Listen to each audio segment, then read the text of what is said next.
Allah Teala Əl-Furqan surəsinin 62-ci ayəsində belə buyurur. Bismillahirrahmanirrahim.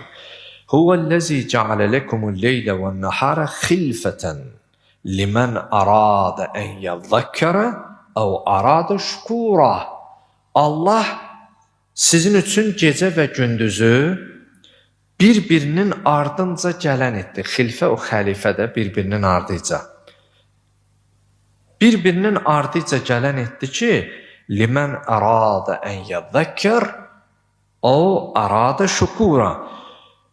Kim istəyər düşünər, kim istəyər şükür edər.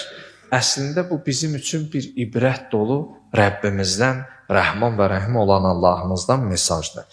Ayə insana əslində bir gündə sanki iki məktəb göstərir.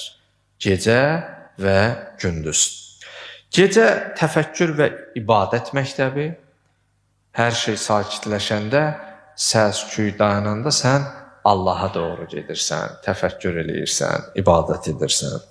Günüz isə əməl və xidmət istiqamətidir bizə.